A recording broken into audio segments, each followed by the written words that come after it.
नमस्कार, आप देख रहे हैं न्यूज रूम पोस्ट। 5 राज्यों के चुनाव की तारीखों का ऐलान हो गया। इधर ऐलान हुआ, उधर सियासी दलों में भगदड़ मच गई।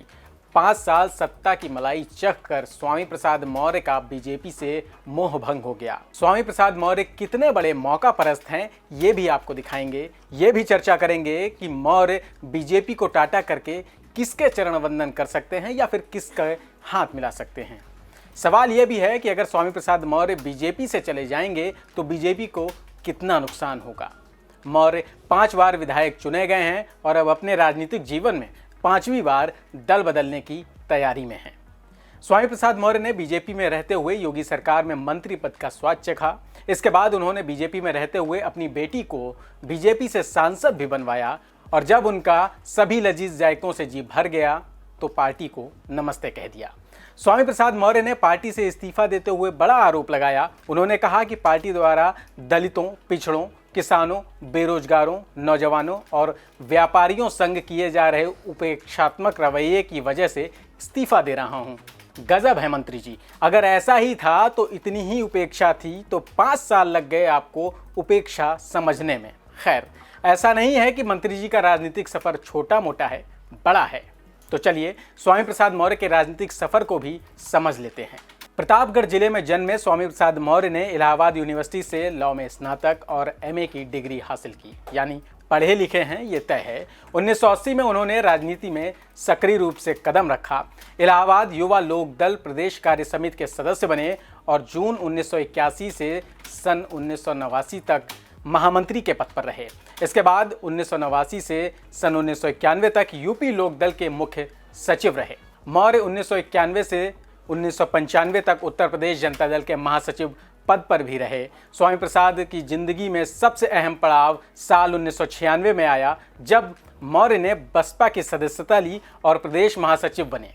इसके बाद उन्होंने बीएसपी के टिकट पर डलमऊ, रायबरेली से विधानसभा सदस्य भी बने और 4 बार विधायक बने।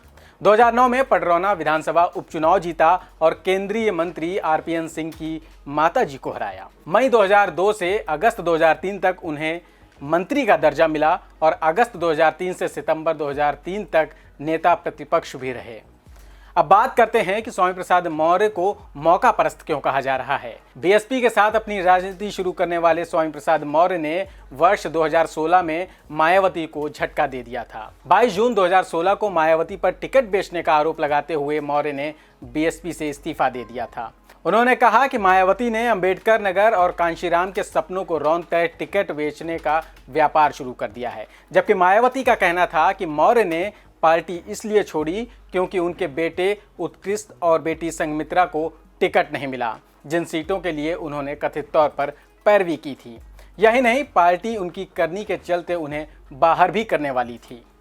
मौर्य 2 अगस्त 2016 को अमित शाह से मिलते हैं और 8 अगस्त 2016 को अमित शाह की मौजूदगी में बीजेपी ज्वाइन करते हैं। 2017 में जब बीजेपी की सरकार आई तो बाकायदा मंत्री भी बने।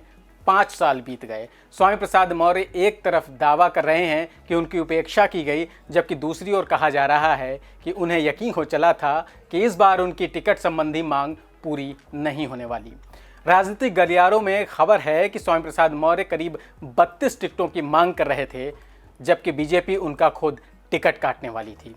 ऐसे में निश्चित तौर पर स्वामी प्रसाद मौर्य को राजनीतिक जीवन में बड़ा खतरा नजर आया। वहीं दूसरी वजह यह भी मानी जा रही है कि जिस तरह से तस्वीरें मीडिया, सोशल मीडिया और सर्वे में सामने आ रही हैं, उसके मुताबिक अखिलेश की भीड़ की वास्तविकता क्या है, इसकी भी नब्ज टटोलने में मौर्य लगे हैं। अब सरकार में बने रहना ही राजनीति है, ये सोचकर अपने आप को होल्ड कंडीशन में डाल दिया है। हालांकि मौर्य को लपकने के लिए अखिलेश यादव ने तुरंत ट्विटर पर दांव खेल दिया, लेकिन शाम तक अखिलेश यादव का जोश मौर्य की बेटी ने एक बयान देकर ठंडा भी कर दिया।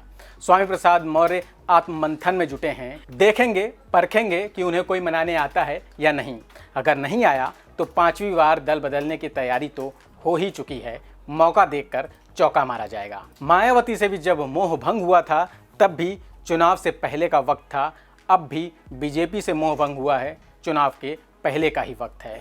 ऐसे में मौर्य जी ने मौका परस्त होने का तमगा और पुख्ता कर लिया है। इधर स्वामी प्रसाद मौर्य के लिए सिर मुड़ाए ओले पड़ने वाली जैसी खबर भी सामने आई। मौर्य के मंत्री पद से इस्तीफा देने के बाद उनकी गिरफ्तारी का वारंट जारी हो गया है। क्या है ये मामला, ये भी जान लीजिए। साल 2014 में स्वामी प्रसाद मौर्य बीएसपी महासचिव और नेता प्रतिपक्ष थे। उस दौरान मौर्य ने देवी देवताओं को लेकर विवादित बयान दिया था। इसको लेकर मौर्य के खिलाफ 7 साल पहले धार्मिक भावना भड़काने का मामला दर्ज किया गया था। इसी मामले पर पेश न होने पर बुधवार को एमपी एमएलए कोर्ट ने उनके खिलाफ गिरफ्तारी वारंट जारी कर दिया है। सुल्तानपुर के एमपी एमएलए कोर्ट ने 24 जनवरी को उन्हें पेश होने का आदेश जारी किया है। वहीं अगर बात की जाए कि मौर्य के जाने से बीजेपी को फर्क पड़ेगा, तो फिलहाल इस पर प्रतिक्रिया देना जल्दबाजी मानूंगा, क्योंकि अभी तो बयार चलना शुरू हुई है, कभी इस तरफ तो कभी उस तरफ। आज बीजेपी में भी लोग शामिल होना शुरू हो गए हैं। कांग्रेस और एसपी के नेताओं की एंट्री शुरू हो चुकी है।